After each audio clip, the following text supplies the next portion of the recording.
We awaken. From the dark. The Twin Thrones of Umbra. The cave's mouth spat them out into a night of silver storms. Above, the Umbra sky bled violet clouds across a moon split in two. Abe's boots touched the marble of the forgotten bridge, its stone glowing faintly as if alive. Beside her, Kale held his staff tightly, the last threads of magic flickering from its tip. We've been gone longer than we thought. We made it out, but this doesn't feel like freedom, Abe's whispered, breathing hard. It isn't, Kale answered. We've crossed into the border realm, half Umbra, half nothing. The two thrones are close now, and so is he. The air thickened, warm with a copper taste. Shadows writhed along the bridge's edges like serpents seeking form. Both travelers could feel the pull of destiny and the pull of the ancient thrones waiting ahead. Lining the bridge were towering statues. One of Abe's with her pink hair carved in crystalline quartz, eyes glowing faintly. One of Kale in obsidian, face hidden behind a hood. Each step they took awakened another whisper from the statues.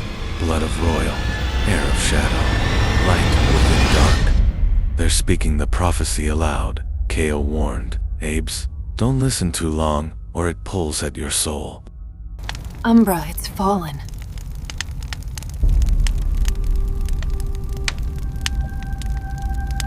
Look at those statues, she breathed. They're like mirrors of us. At the far end of the bridge, an amphitheater opened.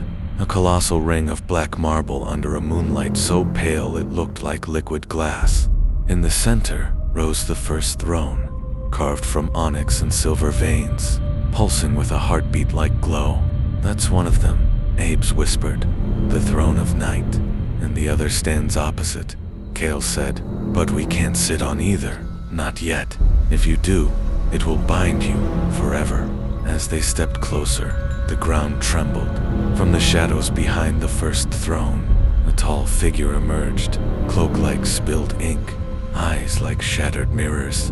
You ran well, little heirs, the voice said, smooth but cold. But you can't outrun the Umbra's will. The thrones call for rulers, and one of you must bleed. I won't let you decide our fate, Abe's replied. We forge our own path, Kale added, even if it means tearing the prophecy apart. The mage raised his hand. Spears of shadow coalesced from thin air. Abe's pink eyes glowed brighter, her own magic flickering alive in arcs of rose light. Kale's staff burned with silver runes. Shadows lunged. Abe's spun, her pale cloak flaring, slicing through darkness with blades of luminous pink energy.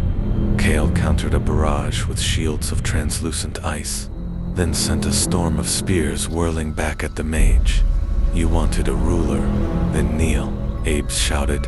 But the mage smiled, vanishing into smoke and reappearing behind Kale. A dagger of void aimed for his spine. Abe's Kale gasped. She dove, intercepting the strike. The dagger grazed her shoulder. Her blood burned like starlight as it hit the floor. Too slow, she hissed. With her wounded arm, she slammed her palm onto the throne of night. The dagger grazed her shoulder. Her blood burned like starlight as it hit the floor. Too slow, she hissed. With her wounded arm, she slammed her palm onto the throne of night. The onyx throne flared. Pink and violet light wrapped around Abe's, lifting her into the air. Her hair streamed like a comet tail, eyes blazing white. The amphitheater shook as ancient chains shattered. No, she can't claim it yet, the mage cried, fear lacing his voice.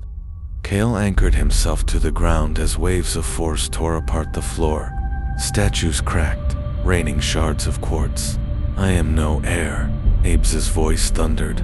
I am the storm you feared. The throne of night offered power, a seat, a crown of shadow and light. But Abe's hesitated. She remembered the second throne still waiting. She remembered Kale. Don't lose yourself, Kale pleaded.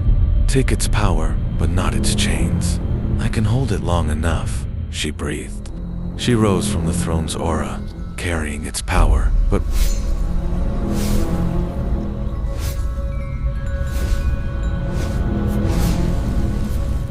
refusing its seat.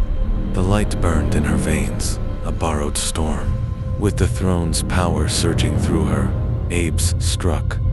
One gesture, and the mage's shadow weapons dissolved. Kale joined her, channeling a spiral of silver and blue runes that bound the mage's arms. "You think you've won?" the mage snarled. "The second throne awaits. It always corrupts. Then we'll break that cycle to Abe's," said steadily. Together, they hurled the mage into the chasm beyond the amphitheater. His scream faded into the endless dark. Silence fell.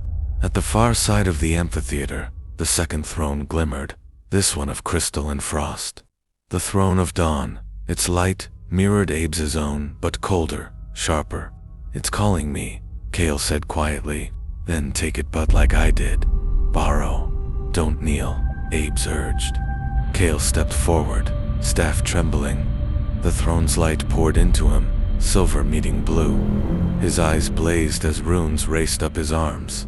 Now they stood, Abe's in a corona of rose-violet light, Kale in a mantle of silver-blue frost. Two heirs, two thrones, neither sitting. A perfect balance the prophecy had never envisioned. "Looks like we rewrote destiny," Abe said with a small smile. "For now," Kale replied. "But the Umbra isn't finished with us." The thrones pulsed once, twice, then dimmed, acknowledging their choice. The bridge behind them began to crumble, forcing them toward the only path ahead. A spiral staircase rising into the twin moons above. "Another trial?" Abe asked, looking up. "Another beginning," Kale answered. Hand in hand, they ascended, leaving behind the shattered amphitheater, the empty thrones, and the echoes of their own statues. Above waited the spire of mirrors, where the truth of their lineage would finally be revealed. And so, with the two thrones awakened but unclaimed, Abe's and Kale stepped into a future unwritten. The Umbra shifted, watching, waiting, as its chosen heirs carved their own path beneath the split moon. Light and shadow, together we are Umbra. One throne, one kingdom, one fate.